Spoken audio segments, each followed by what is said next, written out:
We're back here with Phil Steele. Phil, like to take a look at Georgia Tech and the ACC. Now, I know you and I have disagreed a fair amount about Georgia Tech over the years, and I think it comes down to oftentimes Paul Johnson has been able to take the talent he has and do a little better than what the paper looks like. Now, when you look at Georgia Tech this year, what are you seeing? Yeah, and that was the case last year. I think if you take a look at a survey of all the magazines and all the preseason outlets out there, the highest anyone picked Georgia Tech was fourth in the Coastal, and I was one of those people that had them fourth. And at one point last year, 6-0, and number 12 in the country, and they also knocked off Clemson. So I agree. Paul Johnson is a guy that always gets the most out of the talent on hand. And when you look at Georgia Tech this year, they're going to be solid once again. I thought the second half of the year last year, Tevin Washington's performance at quarterback was a little on the iffy side. I think he'll be challenged for that starting quarterback job. But they've got my number 12 rated offensive line, my number 20 set of running backs. I was very disappointed in the spring when they lost their outstanding linebacker, Burnett, who's going to be out for the year. I thought he was perhaps the best defensive player last year. But overall, defensively, I think they still look solid. The reason I picked Georgia Tech third in the Coastal this year really has a lot to do with schedule. And I'll go back to my surprise pick of Georgia last year in the East. Georgia avoided the Big Three out of the West, and all the other guys had to play crossover games against the Big Three. Well, look at the Coastal Division this year.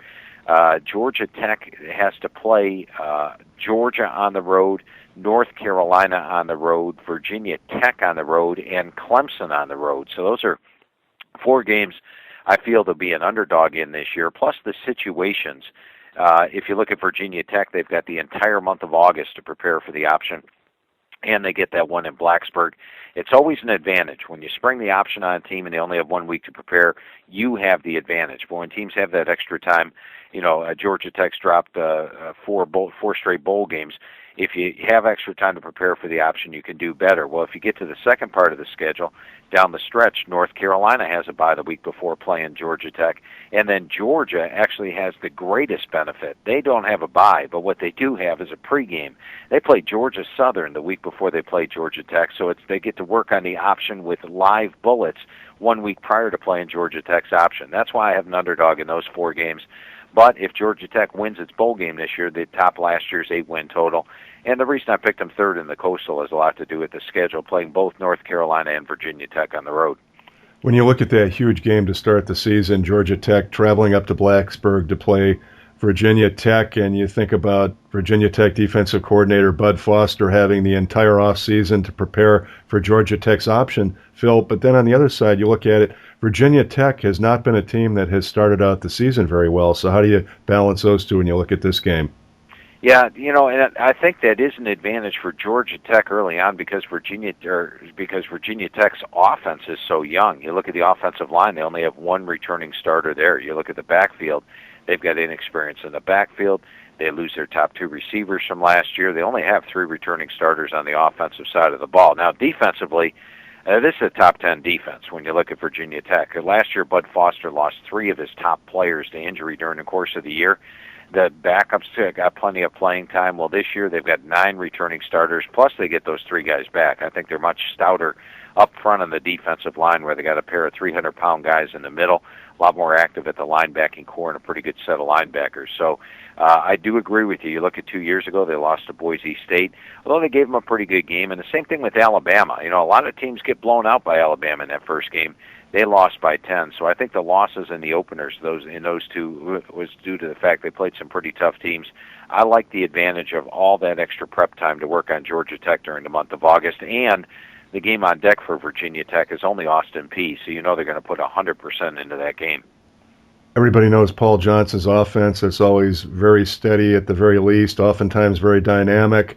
Al Groh now in his third year at Georgia Tech on that defense. And then Paul Johnson went out and got a special teams coach this year. A lot of people were calling for that. He went ahead and did that. How do you see the defense, Phil, as compared to what it's been the last 2 years? And how much do you think having a special teams coordinator may help Paul Johnson in that facet of the game?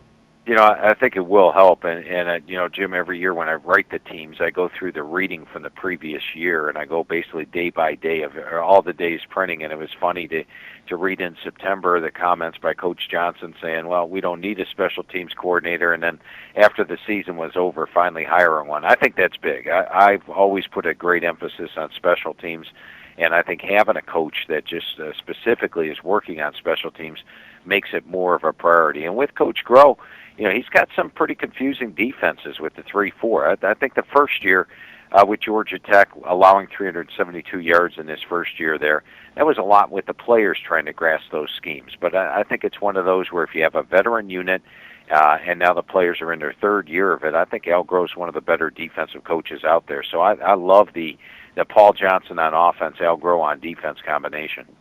When you look at that offense, Phil, you have Tevin Washington. He's a real workman-like quarterback. He's not a real big play type of guy, or at least he hasn't been. You've got David Sims at B-back. He's not Jonathan Dwyer or Anthony Allen. He didn't really produce a lot of big plays last year. And at wide receiver, they don't have a catch returning. Stephen Hill moving on to the NFL early. Where do you see Georgia Tech coming up with the big plays on this offense, and could that be a concern?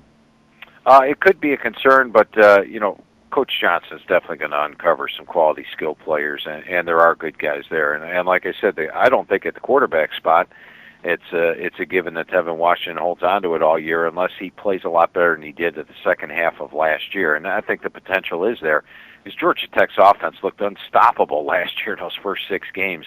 They were just piling up the points on a week-to-week basis. So I think you'll see some players emerge this year.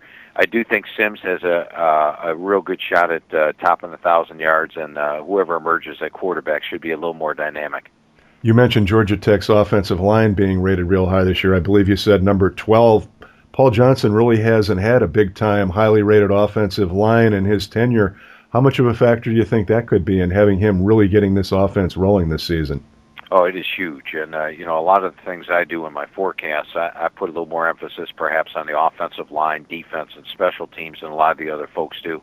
I think when other folks line up their magazines or off-season things, they look at quarterback, running back, receivers. But I think the offensive line is really the straw that stirs the drink on the offense, and that's going to help those playmakers emerge.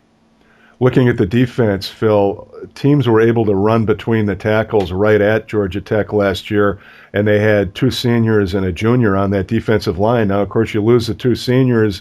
You don't have a lot of depth. You don't have real size at that nose tackle beyond T.J. Barnes, who hasn't proved that he can play more than 20, 25 snaps a game. How do you see that Georgia Tech defensive line holding up against teams running right at them? That's my big question mark coming into the year, losing both tackles. As you mentioned, Barnes is a big guy, and if we could get him into the shape where he can play more plays per game, that would be a big benefit to Georgia Tech. But it's one of my concerns, and losing Burnett at linebacker, he was a guy that could come in there and really stuff the run, 120 tackles last year, 9.5 TFL. So it's probably my biggest concern on the entire team. The receivers losing all those receivers with the exception of one, not as big a concern. Defensive line is my biggest concern on this team.